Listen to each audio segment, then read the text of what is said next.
cette première partie, Bonjour je tout vais vous parler le de monde, bonjour, l'opération. bonjour, j'espère que J'ai vous été allez opérée, bien. La programmation Moi, s'est ça faite va, en ça quelques va. jours juste après le diagnostic. Directrice artistique, Je suis rentrée au générique. bloc. Déjà, j'étais tellement stressée.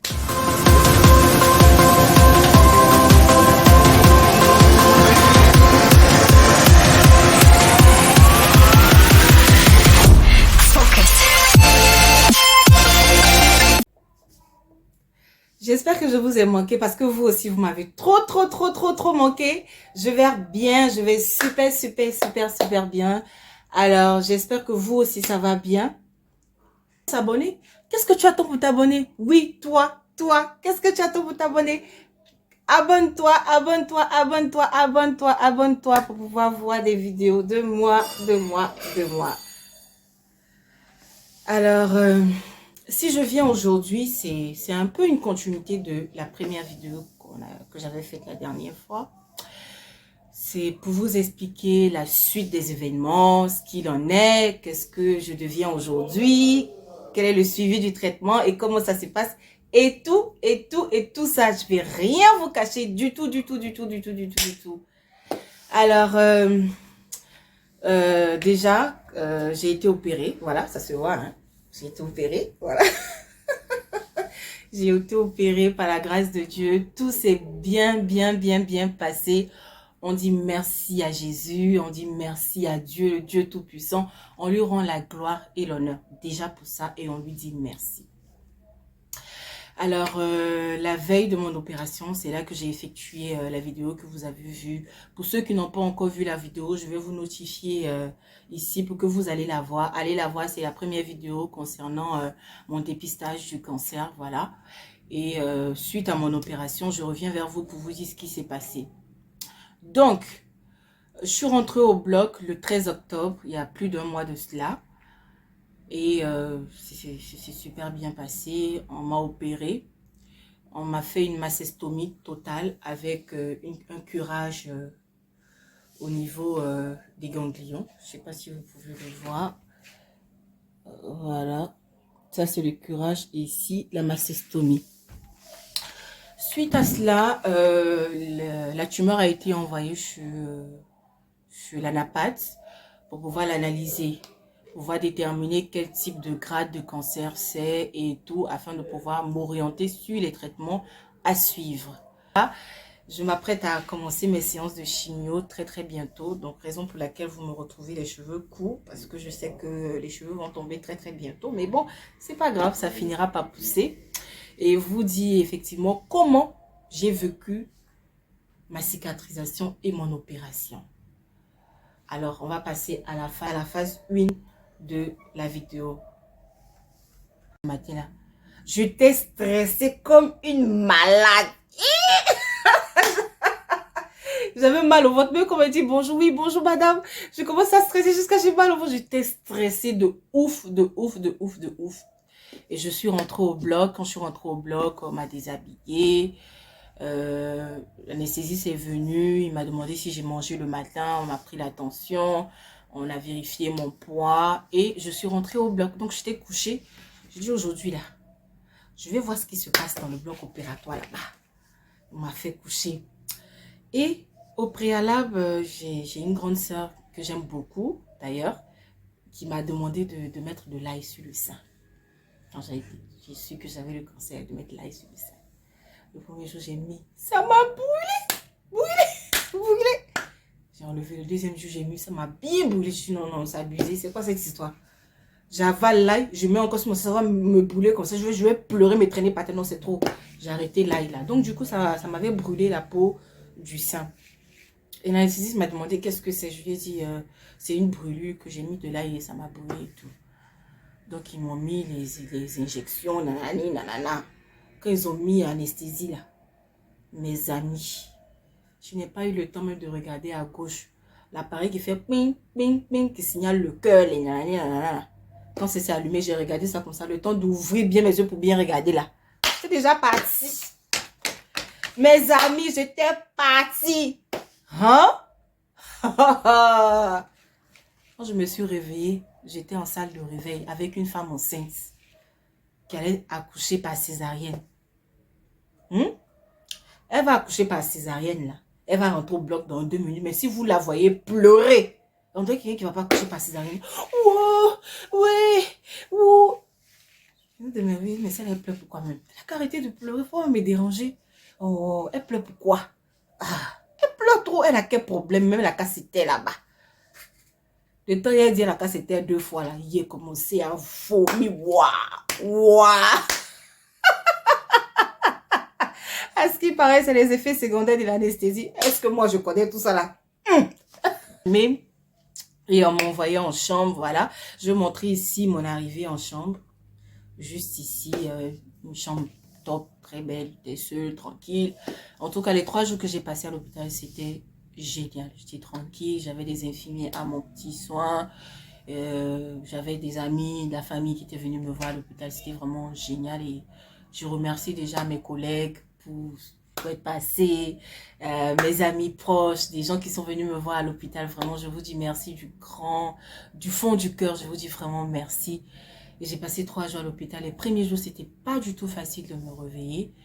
Déjà, j'avais du mal, j'arrivais pas à bouger. J'étais couchée comme ça, statique. Je pouvais comme ça. Comme ça. On peut faire ça. On peut faire ça. 3 jours en train de dormir comme ça. J'en pouvais plus. J'étais fatiguée. Mais quand même, j'arrivais à dormir. Je dormais bien et tout. Je me réveillais. Et les 2 premiers jours, après la veille, le lendemain de l'opération, mais le même jour, je n'ai pas mangé jusqu'au lendemain. On m'a demandé de manger. J'ai mangé et tout. Je suis restée 3 jours à l'hôpital et je suis rentrée. Quand je suis rentrée, chaque 2 jours, j'allais voir le médecin pour faire les pansements, pour voir comment la cicatrisation se faisait et tout. Et au bout d'une semaine, oui, au bout d'une semaine, on m'a enlevé les fils de l'opération. Et j'ai bien cicatrisé, j'arrive à bouger mon corps, tout va bien par la grâce de Dieu. J'ai une belle cicatrice là, voilà. Et je n'ai plus de sein, mais ça ne m'empêche pas d'être belle, hein. Ça ne m'empêche pas d'être plus femme que d'autres femmes, voilà. Et je tenais à vous dire merci, je tenais à vous dire merci pour le soutien, pour ces mots d'amour, pour ces paroles, pour ces soutiens, pour ces visites, pour tout cet amour que vous avez mis auprès de moi. Vraiment, ça me booste de jour en jour et me donne la force de me battre pour moi, pour ma famille et pour vous. Je vous dis merci. Ensuite, on va parler de la deuxième partie de cette vidéo, c'est-à-dire chez l'oncologue, les examens, le type de cancer et la suite du traitement. Deuxième partie. Alors pour cette deuxième partie, je vais vous parler de mon diagnostic de cancer ainsi que les différents examens que j'ai eu à effectuer. Et en troisième partie, on va parler de la suite du traitement. Alors pour cette deuxième partie, bon, voilà, je me suis rendue chez l'oncologue avec mon meilleur ami. Le chéri, le bébé des bébés. Est-ce qu'on peut lui dire merci, s'il vous plaît? C'est un cœur. Bébé, je t'aime, je te dis merci pour tout ce que tu fais pour moi. Ouais. Donc, on est allé ensemble sur l'oncologue quand on est rentré. L'oncologue me voit, il me voit, quelqu'un qui me suit, me demande, mais c'est qui? Je dis, ah, c'est mon chéri et tout. Quand on est rentré, on s'est assis. Vraiment un oncologue doux, simple, gentil, un amour. Contrairement à mon gynéco là. Mon gynéco là, il est brutal. Je vous ai dit ça la dernière fois, non? Non, je ne vous ai pas dit. Mon gynéco est brutal. C'est comme si lui-même, il avait affaire à la maladie. Il veut frapper même la maladie dans mon corps, mon cher. Regardez comment il m'a enlevé mon sein. On peut faire ça. Il n'a même pas laissé un peu de peau pour que je puisse dire que oui, j'ai un peu de sein. Regardez comment c'est plat, comme un garçon. Vous voyez ça? On peut faire ça à une femme? Regardez. Tellement il est agressif, ce gynécologue-là. En tout cas, je préfère mon oncologue à mon gynéco. Donc, bref. Donc, comme je vous disais, je suis allée voir l'oncologue. Il m'a posé des questions sur mon alimentation. Qu'est-ce que je mange en général? Est-ce que je mange équilibré? Je mange plus dehors qu'à la maison? Qu'est-ce que je mange? Comment je mange et tout. Donc, je lui ai expliqué. Moi, mon alimentation n'est pas compliquée. C'est vrai, je mange dehors. Tout le monde mange McDo, KFC, oui, nanani, nanana. Mais la plupart du temps, je mange à la maison. C'est les salades. Je m'arrange à manger les légumes, la viande, le poulet. En tout cas, j'essaie d'avoir une alimentation équilibrée. Donc, à ce niveau, j'avais pas de problème. On a regardé aussi si je fumais. Non, je ne fume pas. Est-ce que je bois? Un tout petit peu, un peu. Et d'ailleurs, l'alcool, tout abus nuit, hein, donc faites attention à l'alcool. Un tout petit peu à des occasions et tout. Est-ce qu'il y a des cas de cancer dans ma famille? Je dis non, parce que ni ma mère, ni mes soeurs, ma grand-mère, personne dans ma famille n'a de cancer. Après aussi, je peux dire que le côté de ma famille que je maîtrise le plus, c'est mon côté maternel. Le côté paternel, je ne sais pas, mais j'ai jamais entendu ça là-bas. Donc du coup, je dis que dans ma famille, il n'y a pas. Voilà. Donc on passe à la phase suivante. On regarde effectivement quel type de cancer. Donc j'avais un cancer de grade 2. Sans métastase. Mais par contre, la tumeur était assez grosse. Je vous ai dit la dernière fois, non? Ça a commencé ici. Ça s'est terminé là. Entre moi, j'ai des petits loulous. Donc, du coup, on m'a enlevé tout le sang. Donc, voilà, c'est la vie. Donc, la tumeur est assez grosse. Et quand on a fait le curage axillaire, c'est-à-dire enlever les ganglions, on m'a enlevé 10 ganglions. Aucun des ganglions n'avait eu de métastase. C'était top. Donc, le médecin a demandé des analyses supplémentaires, c'est-à-dire regarder la caractéristique de la tumeur. Est-ce qu'elle est réceptive aux hormones? Est-ce qu'elle a une surexpression HER2? Est-ce qu'elle a une grosse prolifération? Et aussi le TEP scan pour voir effectivement si j'avais pas de métastases dans le poumon, le foie, les os, les intestins et la tête. Les amis, pour vous dire vrai, c'est pas parce que vous me voyez sourire que vous allez penser que c'est une histoire facile. Hein. Le cancer que vous voyez là, ça demande l'argent. Oui, beaucoup d'argent. On ne souhaite pas tomber malade, mais je vous conseille déjà de commencer à faire des économies. Parce que dans la vie, on ne sait jamais. Dans la vie, on ne sait jamais. Surtout quand tu comptes sur toi-même là. Mets l'argent de côté. Parce qu'on ne sait jamais. Les 2 petits examens que le médecin a demandé là, est-ce que vous savez ça fait combien? Ça m'a coûté plus, pas du moi, nous a coûté plus de 900 €. Vous imaginez? 900 €, c'est beaucoup d'argent.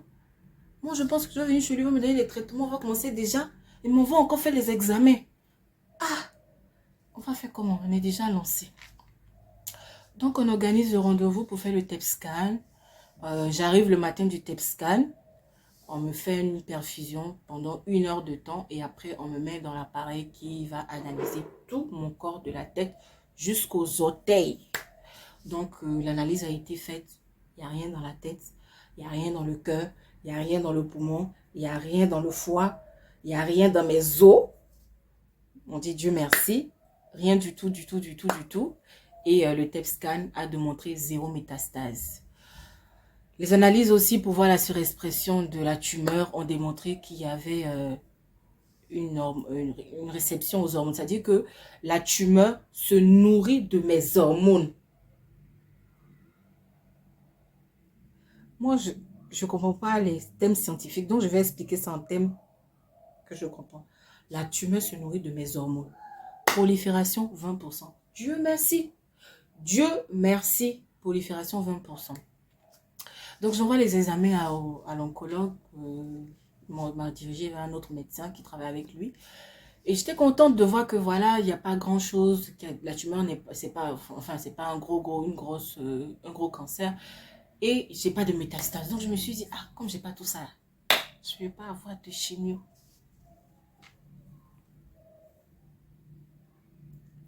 Les cancers me regardent comme ça. Qu'est-ce que tu dis quoi? Tu vas pas avoir chimio.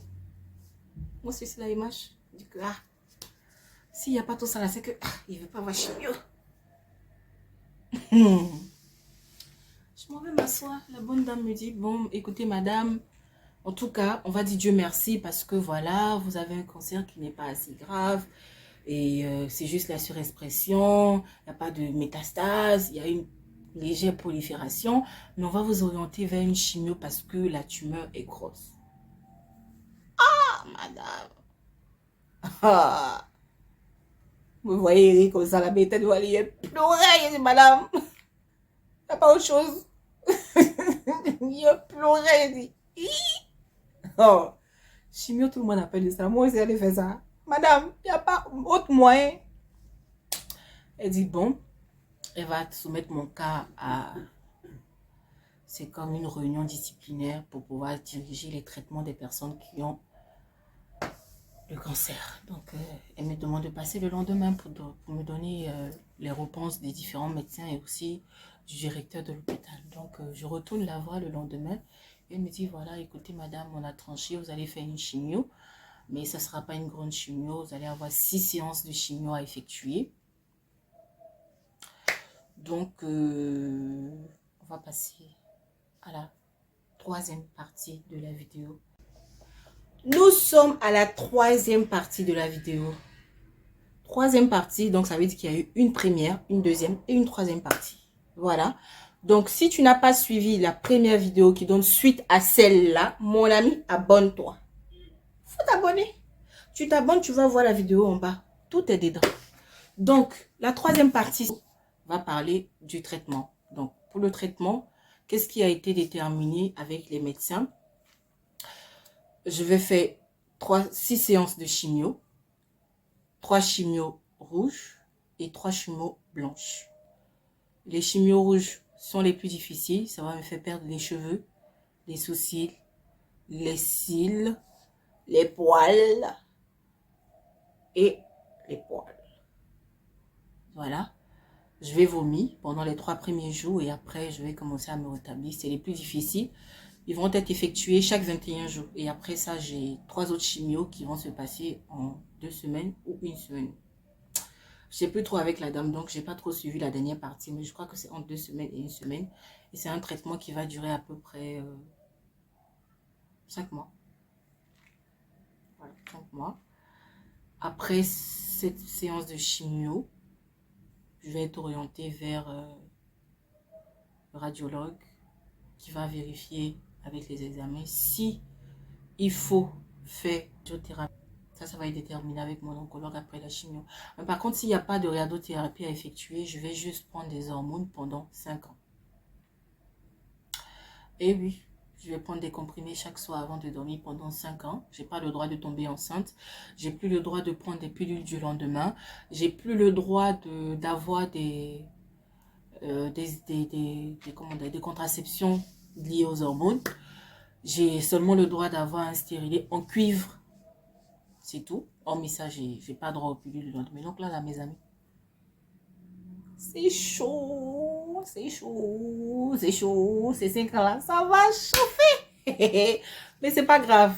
On tient le coup. Et on va se battre contre cette maladie-là. Corps et âme jusqu'au bout. Et nous serons victorieux. Si tu es d'accord avec moi, mets en bas des commentaires. Nous serons victorieux. Oui. Mais voyez, non. Il y a affaire à ça. On va terrasser ça. Il n'y a pas de bruit même.